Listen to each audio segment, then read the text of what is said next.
Good evening and welcome to the Tuesday, February 16, 2015 meeting of the Lake Forest City Council. Could I ask the clerk or the assistant to the city manager, in this case, to call the roll? Certainly. Honorable Mayor Schoenheider. Here. Alderman Waldeck. Here. Alderman Beidler. Here. Alderman Pandeleon. Here. Alderman Newman. Here. Alderman Tack. Here. Alderman Reisenberg is absent. Alderman Edelman. Here. Alderman Reno. Here. Mr. Mayor, you have a quorum. Thank you, Mike, very much. Would you join me in the Pledge of Allegiance, please?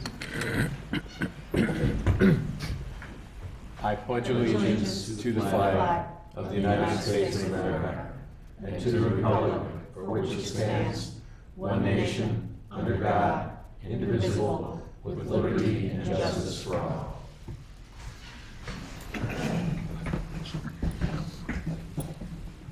Good evening. First item on the agenda this evening is comments by mayor, and you'll be very happy to know I have none. So moving on, item number 2, comments by city manager. You'll be happy to know I have none. Obviously, the council and staff is going to go out afterwards and shovel sidewalks, so just so you know. Item number 3 on the agenda, comments by council members. Any of the council have any comments this evening? I'm liking the way this is going so far, I really am. Number 4, opportunity for citizens to address the city council on non-agenda items. Anyone care to address the council this evening on a non-agenda item? Making real progress here. Item number 5, items for omnibus vote consideration. This evening there are quite a few, there are 11. I will read each of them. If any of the council would like to take them individually after I'm done, we can do so. Or anyone on staff care to make comments or changes, I'm happy to entertain those, and then we'll ask for a motion to approve at the end. Item number 1, approval of the February 1st, 2016 City Council meeting minutes. Number 2, approval of a resolution of appreciation for retiring firefighter/paramedic Kenneth H. Hagland. Number 3, approval of an amendment to the operating agreement for the Ragdale properties and related loan documents. Number 4, consideration of an ordinance approving a fee structure, final approval. Number 5, consideration of an ordinance amending the City of Lake Forest Liquor Code, Section 111.020, Liquor Control Commissioner, final approval.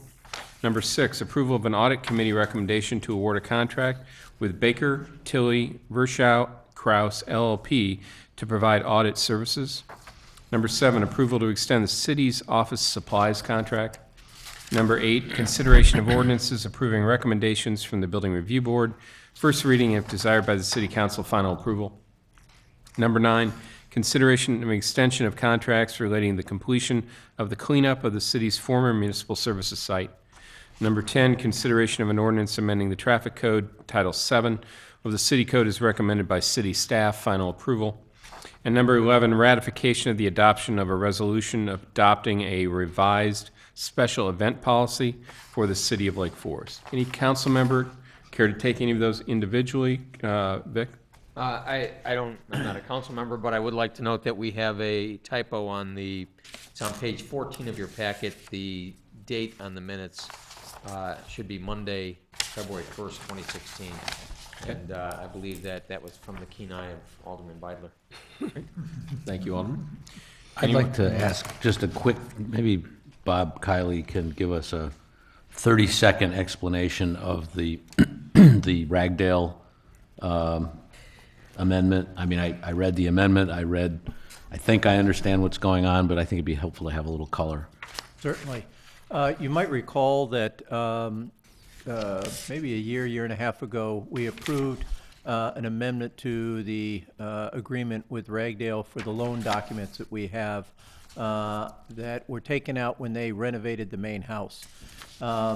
The representative from Ragdale pointed out to us that the way that it was written, basically if the house burned down, the city could take all of its money from the insurance, from IRMA, the insurance company, on that, and we had no obligation to provide any of that back to them, even though they still have the outstanding loan. So they would still have the liability to pay back the loan, even though the building wasn't there, and so forth. So we talked about it and went back and forth and met with the insurance company as well, IRMA, worked through some of the changes in the coverage document, and the amendment that is in there basically sets out that schedule that if something like that were to happen, here is how the considerations are divvied up. So that really was one of those things. So at the time we made the original change, we really didn't do all of the what-ifs scenario, and this was sort of going back and cleaning that up. Okay, thank you. Follow-on question. The insurance policy on Ragdale, is it for fair market value, or what's the coverage of it? It's replacement costs, and if I might ask Elizabeth in more detail, because the other interesting thing was it allowed us to sort of get back on the property, get Irma back on the property, make sure all of the buildings that had been renovated were now up to their fair market value, but it is replacement costs, as I recall, right? Thank you. Any other questions? I have a question on a different item. On the audit, is that part of our 3-year or X-year cycle of going out for RFPs on audit firms? It is similar. We did have 2 more renewal option years on our current agreement, but because of the price increase that was being proposed by our incumbent auditor, we did decide to go ahead and go out to RFP. And I'm sorry, I read it, but if you would refresh my memory, the Virchow-Kraus proposal has a similar term and escalation pricing over time? Or? Yes, they have quoted pricing for the entire 5-year period. The initial term is 3 years, and then there's 2 renewal option years solely at the city's discretion. And pricing in the 2 renewal years is not committed? It is committed. The entire 5 years is committed under this RFP. Thank you. Any other questions? I have a question on, I'm sorry, on the cleanup costs. Are those costs from the proceeds of bond financings? They are? Yes. Just to confirm? Yep. Okay. Yes. Thank you. I think that's it for me. Thank you. Anything else? If not, I'd ask for a motion to approve the omnibus subject to the change that Attorney Filippini mentioned. So moved. Do I have a second? Second. Roll call, please, Mike. Alderman Waldeck. Aye. Alderman Beidler. Aye. Alderman Pandeleon. Aye. Alderman Newman. Aye. Alderman Tack. Aye.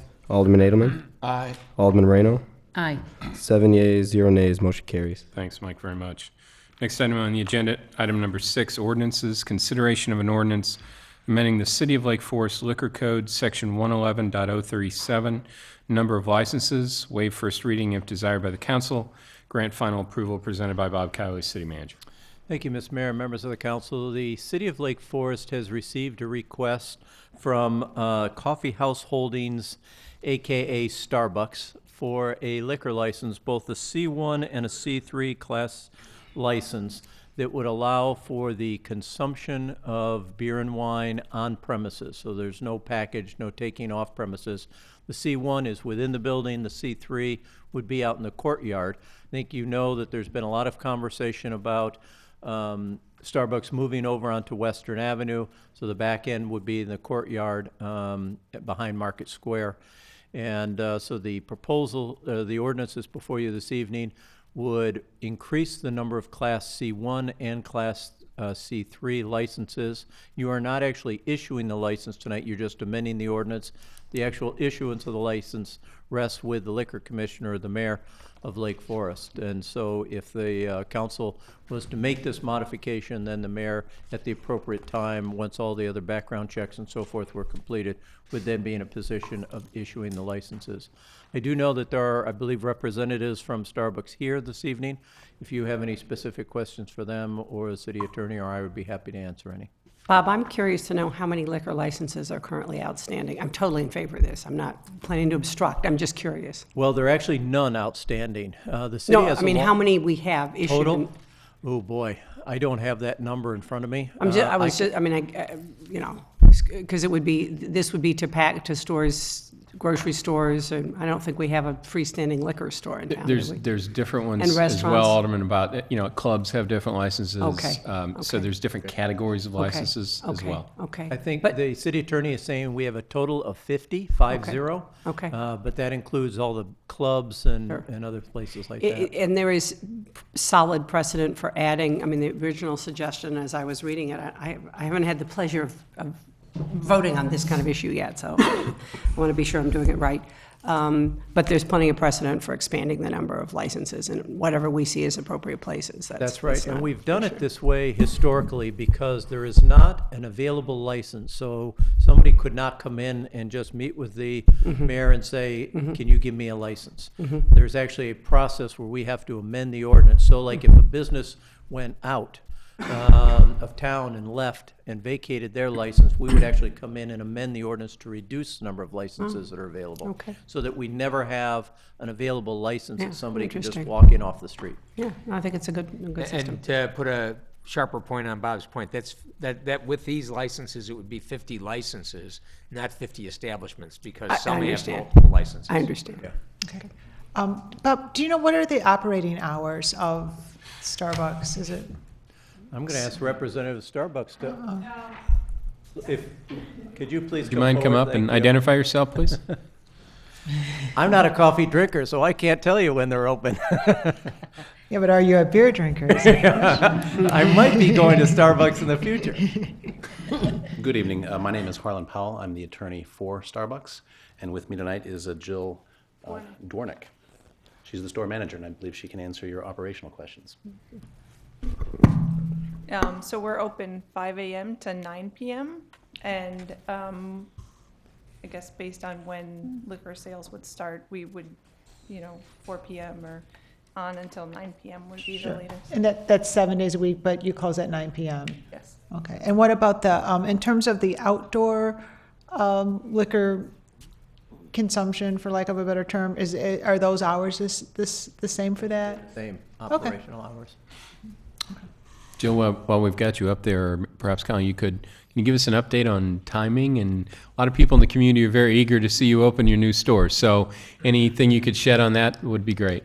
Well, I can tell you that our marching orders, if we are granted approval here this evening, is to do our best to have the license issued by no later than May 31st of this year. That's when they would like to launch the evening's program at this location. You may actually, Jill may have some more information with regard to the store itself. I was told the same timeline. That's when we're looking at. For the full operation, coffee and everything. Yeah, they would not launch One piece evenings of it without would be, yeah. having all The the new underlying location. business model Right. up and running and ready to roll. Great. Tim? If I recall, when it was a sandwich shop, there was some seating in front. So I notice here the C3 will cover outdoor consumption of alcohol. Will there be seating in front? And does the liquor license cover just the back or the back and the front? At this point, we don't have an application, to my knowledge, for this particular premises. When we issue a license of this sort, particularly with the outdoor element, we do have a requirement that they identify what the area is, and that's going to be defined in the context of the license. So I can't say with any certainty, but the city does have the ability to prescribe where it will be allowed and not. Okay, thank you. Tim, there were tables there before, in front? I'd forgotten that, okay. Your Honor, Yes. a bigger picture question. Why a coffee house for a liquor license? And if it's the east Starbucks, will that lead to the west Starbucks asking for a liquor license? Will Jimmy John's want to serve beer with a roast beef sandwich on a hot summer day? I mean, where do you draw the line? A coffee house, to me, I never got the connotation of alcohol being served too. Now, Starbucks is a lot more than just a coffee house. It's a place where people gather for social discourse and whatever. But I still have to ask the question, because this could be the beginning of a major avalanche. And I think, Mike, that's, if I can, Vic, I think that's the whole reason why the structure that we have in place is in place as it is. In other words, there's no available licenses today. And should we get requests for Jimmy John's or someone else, each of those will be taken on an individual basis and brought before the council. How do you turn them down? Well, Mr. Mayor, maybe we want to hear from Starbucks, because I think it's a very valid question to ask, but this is not just a Lake Forest phenomenon.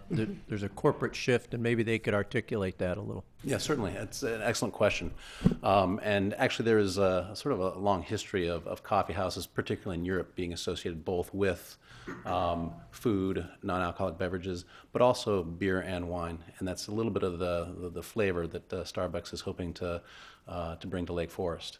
As I believe the city manager just mentioned, this is part of a roughly 3.5-year rollout that Starbucks has been engaged in here in the greater Chicagoland area.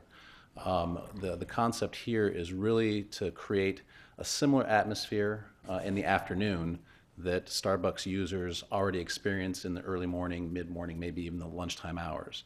So if you're accustomed to having maybe a business meeting at 11 o'clock at Starbucks, have a cup of coffee, maybe grab a pastry, and get on with your day, the idea here is to plant in the consumer's mind that they have that same ability in the late afternoon or early evening hours. So to that end, they've created a fairly expansive food menu that is designed specifically to appeal to that afternoon or early evening palate. And beer and wine is really just sort of an ancillary, complementary aspect of that menu. We have a little bit of data that we can share with you now, given that the program has rolled out over the last 3 years. And what we have found is that where evenings has rolled out, food sales, per the intent of the program, have increased rather dramatically. And so that effect has been experienced pretty readily. Alcoholic beverage sales, however, are really not the driving force here. They're accounting for less than 1% of the overall sales of the store. So while it's a nice added addition to the menu, a nice bit of flair, if you will, it's not the driving force here. And how many stores are already open with this concept? I believe there have been roughly 50 licenses now issued in the Illinois market. And I believe the alderman had another question about whether or not they would be seeking an additional license for their other Lake Forest location. I don't believe that is the case, although it seems like there's the concept itself is evolving. And so as it's rolled out on a community-by-community basis, they are constantly reviewing and scrutinizing how it's received by both the political bodies, but also by the users themselves. Is it something that the community truly embraces? Is it something that they truly want? And hopefully, it'll be a positive reception here. I think we're all looking forward to it, and I'm glad to hear an approaching date at least. That sounds pretty close. The question I would have, your business changes a little bit in the sense that, I mean, I don't imagine there's ever an issue of anybody over imbibing with coffee. I just don't see that as a problem. Nobody has to, be suggested that they call a cab or something like that. Maybe, it's not, it's 9 o'clock and so on. But I'm assuming there's some sort of special training for your staff that's serving the liquor so that they're I mean, because this is something we'd want you to take seriously, I think, as we would expect of anybody else who's a purveyor of liquor in this town. So. Yeah, there are a number of additional aspects of employee training. Protocols and so on. Absolutely, yeah. Okay. And I can give you I'm just assuming, it's not just adding product. It's adding a new kind of product. Obviously, you have to card people, all that kind of thing. I assume you don't card people for coffee. No. No. Thank you. Excuse me. With the program today, U.S., Europe, anywhere else, is there a plan to serve hard liquor beyond beer and wine? I don't believe so. That question has come up on multiple occasions in other jurisdictions. I've been advised by my counterparts at the corporate office that is not generally a plan where evenings has been introduced to then seek subsequently to expand the licenses to include hard alcohol. I mean, I guess that's all I can tell you for now. I mean, because obviously business plans do change, and I could be before you 2 years from now eating my hat saying something else entirely. But as of right now, that's my understanding is no. It is just strictly beer and wine. Vic, did you have a comment? A couple of things. First, with respect to Alderman Edelman's concern about how would we ever say no. In Illinois, liquor licenses are privileges, not rights, and therefore we have a legislative privilege in our situation to say no if we choose to. It is an absolute legislative decision. It's a policy question for the city council. So from that perspective, even if someone were silly enough to file a lawsuit, it's something that would be subject to a motion to dismiss. With respect to the second question on training that Alderman Beidler raised, under our ordinances, we do require training. There's a manner that's known as the Bassett training, which their personnel who are serving alcohol would have to receive, and the manager would have to be overseeing that as well. The manager also needs to be trained. So those are some of the protections that are in place. They're embedded in our ordinances and in the state law. So I think we have the type of protections and discretion subject to how you all choose as a policy matter to handle it. If I could just respond to the first part. I understand, Vic, it's a privilege and not a privilege, but I think we open ourselves to potential criticism and hypocrisy if we go around showing that we're anointing one party and not the other, when how do you distinguish really between one person's request and the others? We fought, there was a lot of deliberation up here about giving the Shell station a liquor license, and gas stations are so much more conventionally known for having a convenience section with a beer and wine section, and coffee houses just aren't. So I can't be supportive of this just because I think it's something new and it's a one-off, and I don't know that we've all really thought about it long and hard enough, what the potential ramifications are, but that's just me. I've been known to be contrarian. Would this require a special use permit or any kind of special? No, our zoning doesn't distinguish alcoholic use in an establishment as part of the use. It's done through the regulatory approach of our liquor code. So long as the restaurant facility and coffee house is allowed, then it's not going to be impacted zoning-wise. Any other questions, comments? If not, I would ask for a motion to waive first reading of an ordinance amending section 111.037 of the city code, increasing the number of liquor licenses by 1, and also asking the council to grant final approval. Do I have a motion? So moved. Do I have a second? Second. Roll call, please, Mike. Alderman Waldeck. Aye. Alderman Beidler. Aye. Alderman Pandy-Leon. Aye. Alderman Newman. Aye. Alderman Tack. Aye. Alderman Edelman. Nay. Alderman Moreno. Aye. 6 yeas, 1 nay. Motion carries. Great, thank you very much. Thank you for coming this evening. We Thank you look all for forward your to time. seeing your store opening at the end of May. So do we. Thank you. Bob, you know, that it also leads. I think that was just to waive, so I think we still need a motion to approve. Oh, I thought there Okay. were two. Oh, I thought we had it I thought together. it was one motion altogether. We asked for a motion together. Do You we read need it as separate? one motion, didn't you? Okay. Always good that the city attorney's checking on us. There we go. Thank you.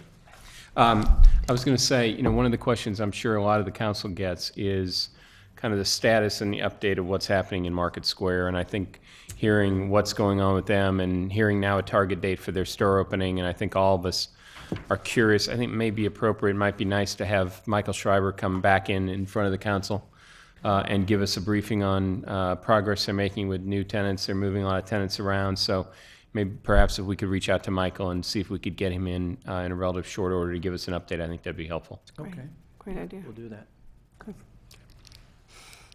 Next item on the agenda, ordinances affecting code amendments. Consideration of an ordinance amending Chapters 32, 34, 91, 97, 110, and 112. The city code is recommended by city staff. This is first reading, presented by Kathy Cerniak, Director of Community Development.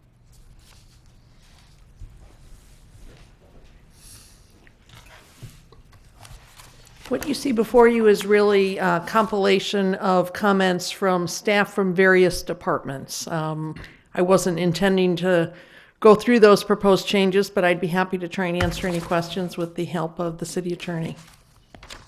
I have a sort of a generic question, Kathy, as I was going through this, and it's certainly, it's always nice if we amend things to match what the state requires, that kind of thing. I think it's great. Everything looked good. What I was curious about is, so for example, squealing tires, or bikes riding abreast, or how many dogs you can have. How do we actually let the public know? I mean, you know, maybe all of our codes are posted. I'm not sure if they are or not. Are they all on the website? All of our But the full city code is available on the nobody's website. going to go through the full city code. So, I mean, it seems like this sort of pertinent stuff, and the dogs and the bikes sort of came to my attention particularly. Do we do any sort of summaries of code stuff or code changes that in the dialogue or? I don't know that we regularly do. There are certainly programs such as Safety Town or Boy Scout, Girl Scout programs where essentially the rules of the road are put forward. We do have licensing procedures for dogs. At that time, people do get information. But I guess my sense was, in terms of the bikes, how many bikes can ride abreast, and I mean, wasn't that one of them? And I think the squealing tires is probably not one of our bigger, but I was glad to see it in there. I've had a couple of calls from people about squealing tires in their neighborhood. But it just, I was just wondering if it might make sense to, as we've done these code revisions, to give people just the things that might impact the most. The 3-dog thing, for example, I thought was interesting, and I'm not sure that I knew that was our law, and I can't remember if that was one of the new ones or that was existing. But We can certainly talk about periodic code highlights in the dialogue.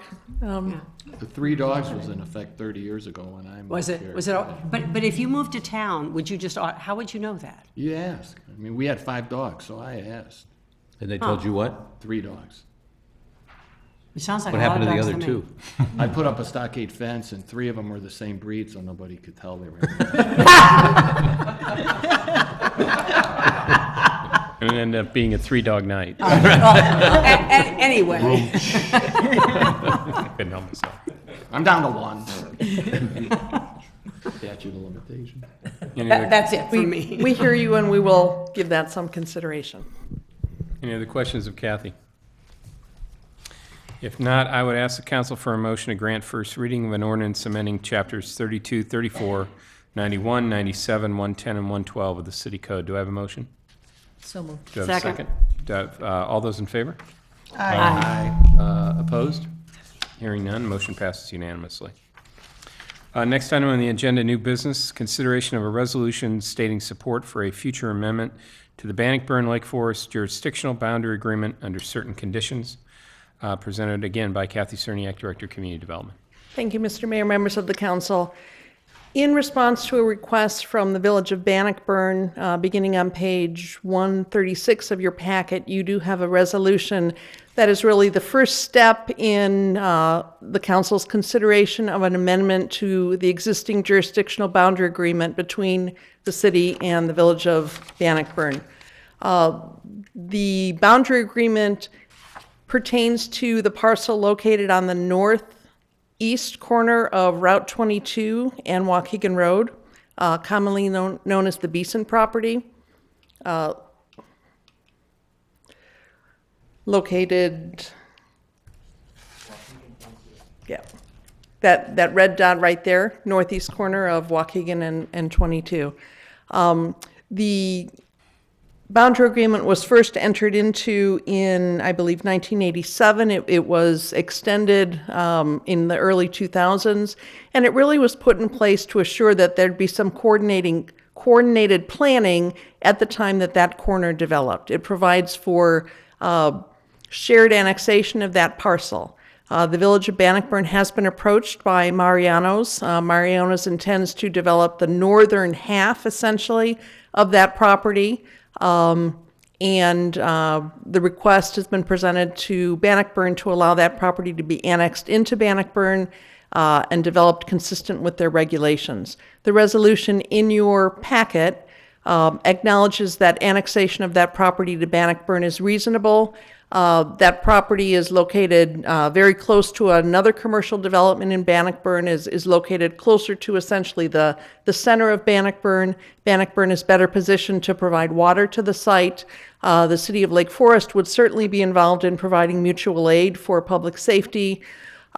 Businesses in both communities may feel some impacts, but just overall, this site is located in a way that it can be served most efficiently by Bannockburn. Just to give you a closer look at where the property is located, Waukegan, Route 22. This corner right here is the Bannockburn Green Shopping Center, and it's this northern portion of the property that's proposed for development with Mariano's. What the resolution does is send an indication to the Village of Bannockburn and frankly to the developer that the City of Lake Forest is willing to consider an amendment subject to 9 conditions which are outlined in the resolution. Most of those conditions have to do with assuring that necessary approvals have been obtained from IDOT, from the Army Corps of Engineers. Bannockburn's Plan Commission is expected to begin consideration of this in March. Importantly, one of the conditions, I believe it's number 9, does provide for sales tax sharing agreement between Bannockburn and the City of Lake Forest, much as the city has with the Village of Mattawa.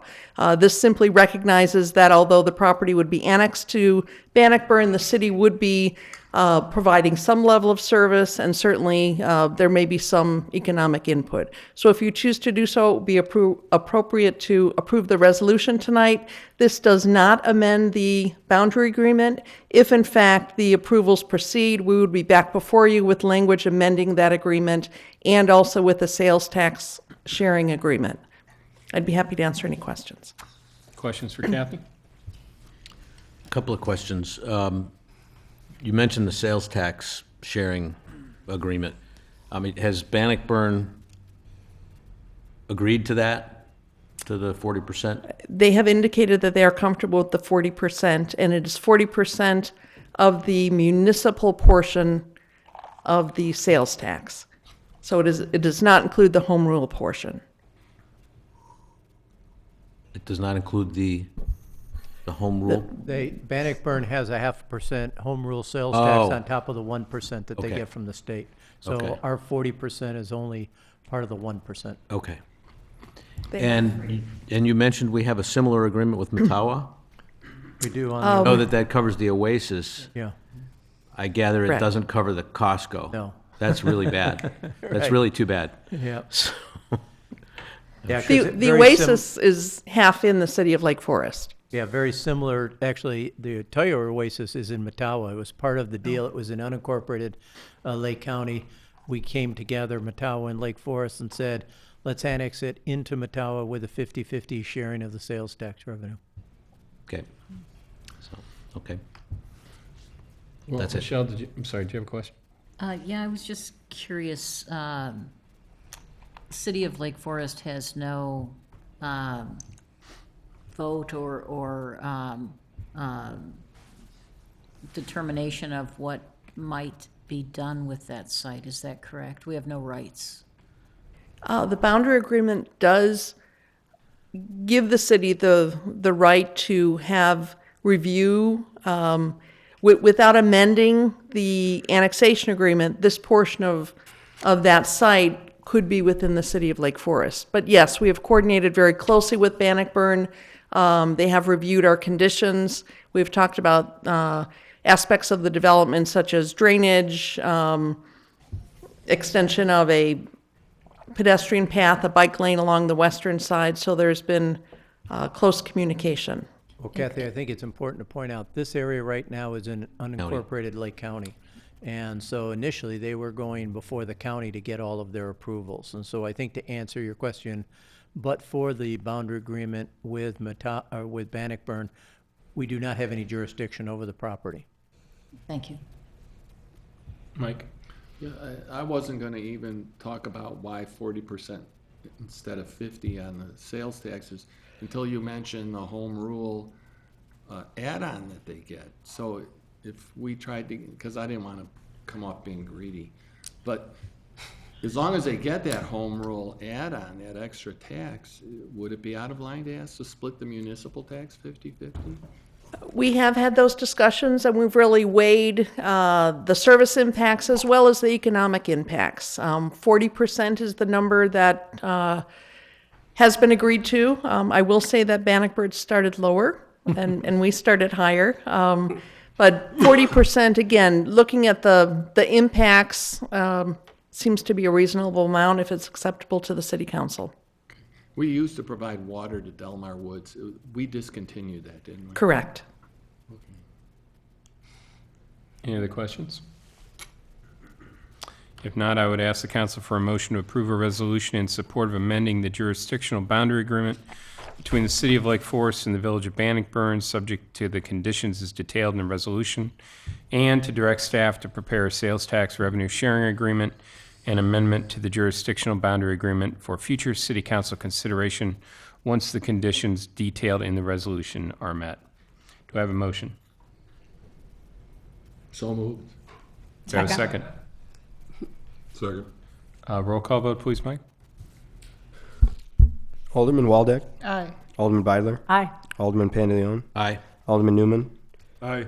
Alderman Tack. Aye. Alderman Edelman. Aye. Alderman Moreno. Aye. Motion carries 7 yeas, 0 nays. Thank you, Mike, very much. Item number 9, additional items for council discussion. Any items this evening for further discussion by the council? Mike? I bought my season pass for 2016 at Deer Path. I encourage everybody else who's interested to do so as soon as possible. I know it doesn't feel like golf, but it's going to be here before you know it. And they're going quickly. They're going quick. Tim, did you want to mention your meeting coming or no? I sent everyone an email, but tomorrow night is the Golf Advisory Committee meeting, 5 o'clock municipal services, and Loman Golf will be unveiling their proposed update to the entire Deer Path Golf Course facility. And I invited everyone to come out. Alderman Edelman will be there as part of the Golf Advisory Committee. Unfortunately, this meeting is not open to the public. For those viewing at home, there will be a public unveiling in March, date to be determined, but my thinking is that this will end up in front of City Council at some point in the not-too-distant future, and if you want to familiarize yourself with the development as it moves forward, it might be a good idea to attend. And will the results of that be on the website, do you know? Yeah, I think the purpose of tomorrow's meeting is for the advisory committee to give feedback to Loman to let them know if they're on the right track. Based on the input that they get tomorrow evening, they will then, I don't want to say finalize, they'll get to about 90% on the documents, and that's when we'll have a public meeting, probably sometime in mid-March. Invite anybody who's interested to come in and observe the proceedings or the presentation, and also make any comments that they might have. So I anticipate, you'll be talking about it at your March 14th meeting, your budget meeting, that really the conversation will take place probably April, May, once it's gone through all the other public reviews. Okay, great. When does the golf course usually open? As soon as the weather permits. Oh, is that right? It's contingent on, yeah. I 2 guess that years makes ago, we sense. played a lot of golf in March. A couple years ago, we didn't play till May. Oh, Yeah. okay. Can tell I'm not a golfer. Anything else? If not, I would ask for a motion to adjourn. So moved. Do I have a second? Second. All those in favor? Aye. Opposed? Hearing none, we are adjourned. Have a good evening.